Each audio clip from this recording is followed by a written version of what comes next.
Nowadays, comic book movies are pretty much a dime a dozen, but believe it or not, kids, there once was a time when superhero films did not in fact dominate Hollywood blockbusters.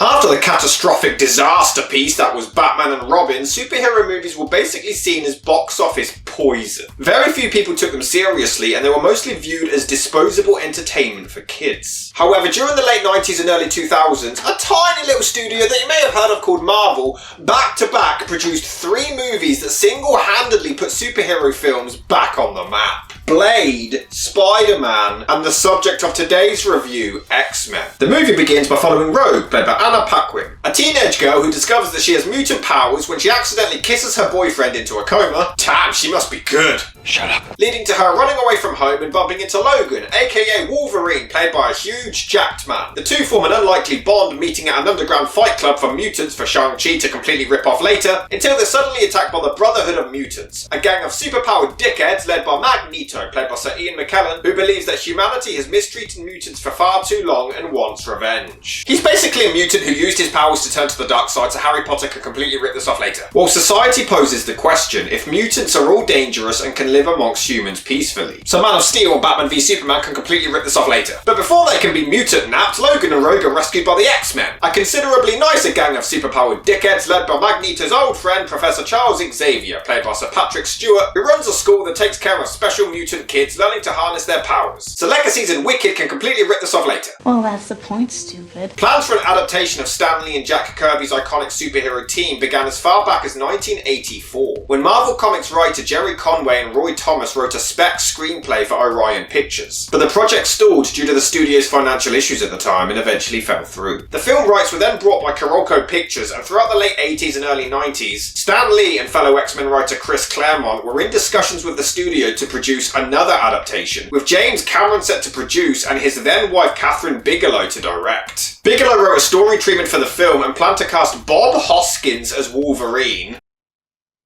What? In 3 days we're gonna have a war! Michael Biehn as Cyclops, Angela Bassett as Storm, and Christopher Lee as Magneto. Unfortunately, the deal fell to pieces when Cameron became more interested in directing a Spider-Man film instead, which also never got made.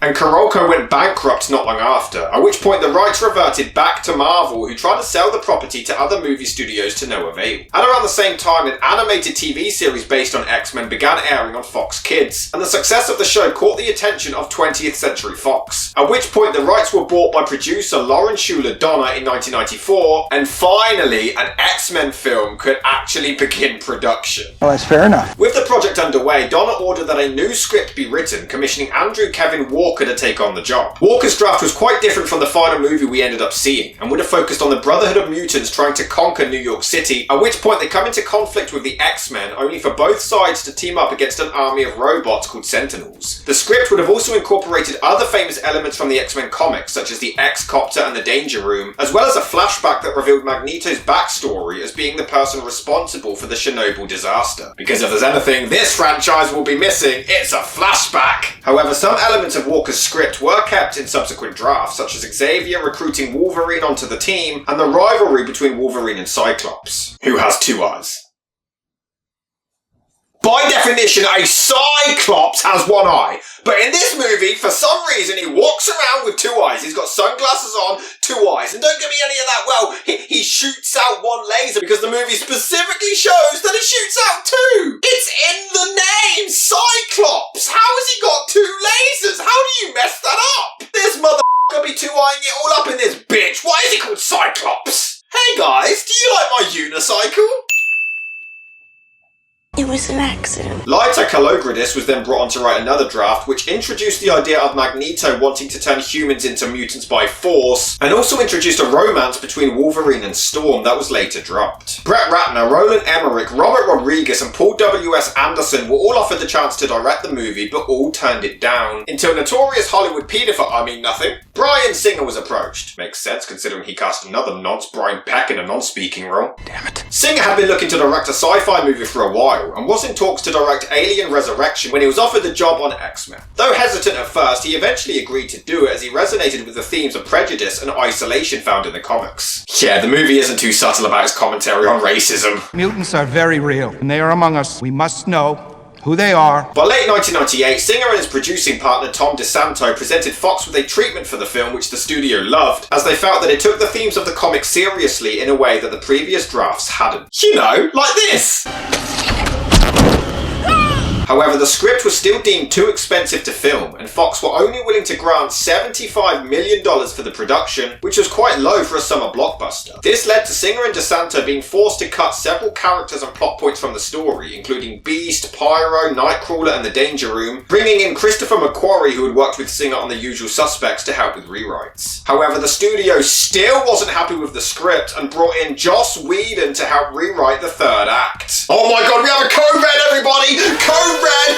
Everyone stand still! Do not move! We got Joss Whedon trying to rewrite another superhero movie! And he's also possibly another pervert. What the hell are we doing here? Son of a bitch. However, Whedon was so impressed by the script that he ended up rewriting the entire thing from scratch, which, surprise, surprise, the studio were none too pleased about and his draft was thrown out. And believe it or not, we'll come back to Joss Whedon and his shenanigans later on in the franchise. You better close your eyes. In the end, David Hayter, who was Singer's assistant at the time, was brought on to do another rewrite due to his extensive knowledge of the comics, and this ended up being the version that would be used for the film. Though according to Hayter, only about 55% of what he wrote ended up in the final product, with the rest being an amalgamation of the various past drafts. Very specific number. How do you know it was 55% and not 50? You're a dick. As a result of all of these scripting issues, this film remains the only entry in the entire X-Men franchise to be a completely original story, with all subsequent sequels taking inspiration from a specific storyline in the comics. And it's hard to think of anyone other than Hugh Jackman playing the part of Wolverine, but his casting actually came from a complete accident. Originally, Russell Crowe was the first to be asked, but he turned the role down and instead recommended Jackman, who he was good friends with. Unfortunately, he didn't get the role, and Dougray Scott was cast in his place. However, in a strange twist of fate, Scott was forced to walk away from the role due to scheduling delays with Mission Impossible 2, at which point the role was finally given to Jackman. Yep, one of the best casting decisions in movie history was all thanks to Mission Impossible 2. Thanks. For Professor Xavier, Patrick Stewart was the only actor considered for the part, as he had been a fan favourite for the role ever since the premiere of the cartoon. Though amazingly, Michael Jackson of all people actively campaigned for the role, but was never seriously considered by the studio. Stop casting sexual predators! You're so full of shit.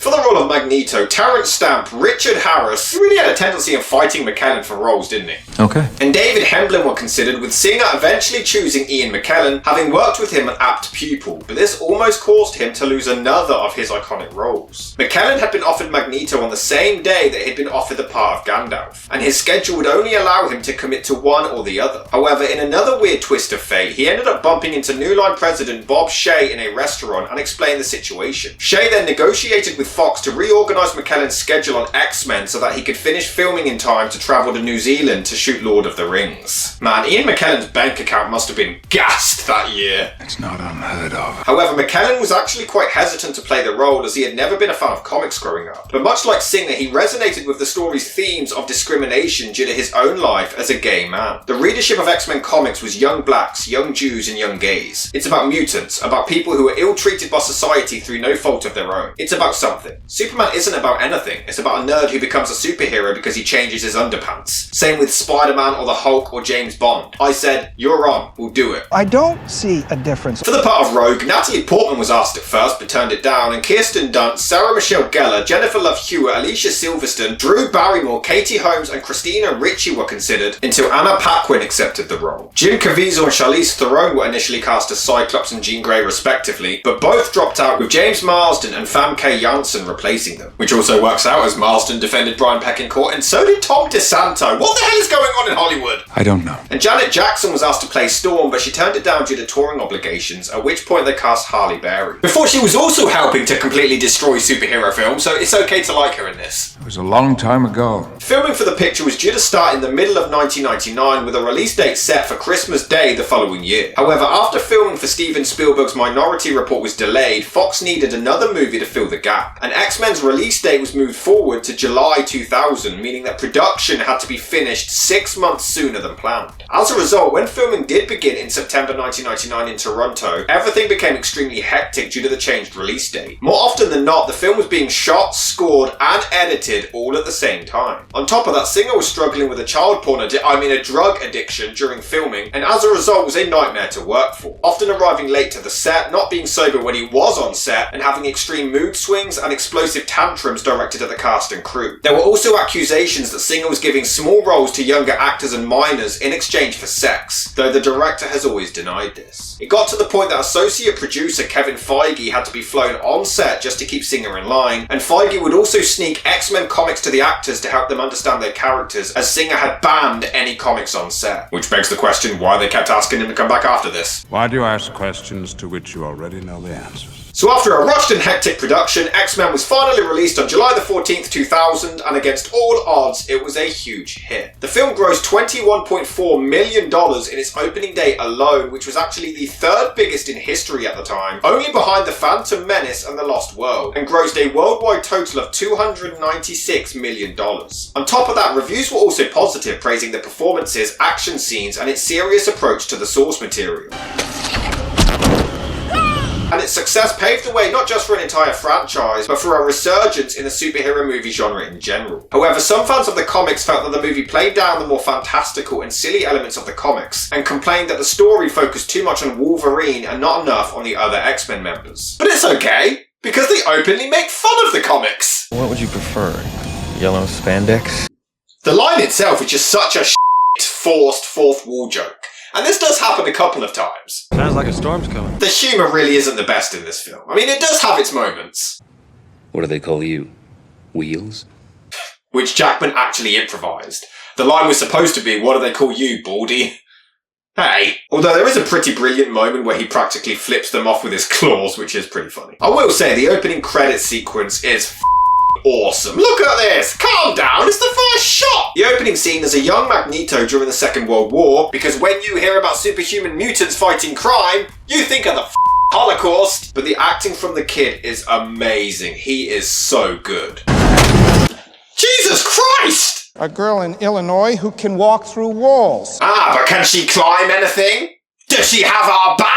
McKellen is fantastic as always, but he has such an iconic voice that, honestly, all I'm hearing is Gandalf. I will bring you hope, old friend. But it is really weird to see him playing a villain. He absolutely nails it though. He's such an intimidating bad guy. I guess Pippin pushed him over the edge. Many of his metal-bending scenes were actually achieved with practical effects, such as him lifting up the police cars before dropping them down, stealing all of the policemen's guns and ripping off the back half of the train car. Hugh Jackman's expression of shock at the latter was real. He was told that Magneto would only rip down the door. No man takes a beating like that without a mark to show for it. Come on, buddy, this isn't gonna be worth it. I know what you are. Australian. Of course, Jackman is so badass and iconic in this role. Nobody can really dispute that. And him being a dick will never not be funny. Thought you might help me. Get out. There's a scene towards the end where Mystique takes the form of Wolverine, so we get to see Hugh Jackman fighting himself, and it does actually look pretty damn good. Superhero movie where the lead actor has to have a fight scene with himself. Ridiculous. Yes? And during this fight scene, Jackman did accidentally stab Rebecca Romaine through the arm with his claws, the naughty devil. Although there's a scene where Wolverine starts having nightmares about the later films before he accidentally stabs Rogue, and Hugh Jackman's reaction, yeah, it isn't the best. But why do they make Logan a creepy rapist? Read my mind. I'd rather not. Come on. You afraid you might like it? I doubt it. Before Rogue talks about the films later on in the franchise. When they come out, does it hurt? Every time. But Anna Paquin's acting is terrible. From the moment you see her, every single line that she delivers is atrocious. When people touch my skin, something happens. I heard the professor was mad at me. Are you going to kill me? At one point, she tries so desperately to get some tears out and fails miserably. She's awful. You can tell the budget was an issue as the CGI is so dated and cheap. It looks like a straight-to-Disney Plus movie at times. My god, it's bad. At least they hired the same guy as... No, I won't compare them to that. That's not that bad. Which is a shame, because the makeup and practical effects look great, but anytime they had to do something digitally, they were screwed. But then there are moments where they actually have some really cool looking visuals and editing. It's a mixed bag. Another issue I have is them claiming that all of the silly parts were taken out. She slaps him with her feet. after a terrible one-liner. You know, people like you are the reason I was afraid to go to school as a child. That was serious? I get it, it's a comic book movie, so it's obviously going to be a bit over the top, but the movie takes itself so seriously for the most part that the silly parts just come out of nowhere and don't fit. A lot of it is just really goofy and hard to take seriously. Whether it's a character or the effects or even the editing itself is choppy at points. The sets look so cool as Logan explores mutant HQ and tries to escape. Where are you going? Hey, I didn't know John Cena was in this! Cyclops? Aren't you supposed to be blending in? I don't think you're doing a great job. Lose the getup. Interestingly, a young boy smiles at Cyclops and he smiles back, and this was completely unplanned. The script only called for Cyclops to look at the train schedule, but the boy couldn't stop smiling at James Marsden, so he smiled back in one of the takes, and Singer liked it so much that he kept it in. Yeah, I bet he did, the pervert. I've never seen anything like this before. There is a really cool moment as Xavier and Magneto are both trying to outsmart each other with their powers, and it's so epic. This film does have a great star-studded cast lineup amidst all of the paedophiles. I mean, I really like Halle Berry, but why is she wearing the most obvious wig ever? Although, Storm's a bit isn't she? I mean, when it actually comes to hand-to-hand combat, she's pretty useless. And of course, we then have one of the worst lines of all time that everybody has made fun of. Do you know what happens to a toad when it's struck by lightning? The same thing that happens to everything else. The f*** does that mean? I'm afraid that's an unfair question. And to nobody's surprise, that line was the only contribution from Joss Whedon that remained in the finished script. Then again, he did also write the line, The hardest thing in this world is to live in it. although I will admit, Storm going all rogue is pretty damn badass. Before the bad guy talks to the franchise again. Don't you people ever die? Before the villain gets even more terrible dialogue. You owe me a scream. Oh no, Rogue is dead, what a shame. Son of a bitch! Oh no, Logan is dead. No more movies, I suppose. You can tell her my heart belongs to someone else. Deadpool. But the biggest travesty? They never even used the X-Men theme! What the hell? Jokes aside, the movie is pretty decent. The effects are cheap as shit, but the performances are mostly what sells it. The villain is awesome and the heroes are mostly likeable, and Logan's change from badass who hates everyone to badass who sacrifices himself but still kinda hates everyone is a great journey to go through. X-Men was merely a test of the waters and a sign of things to come.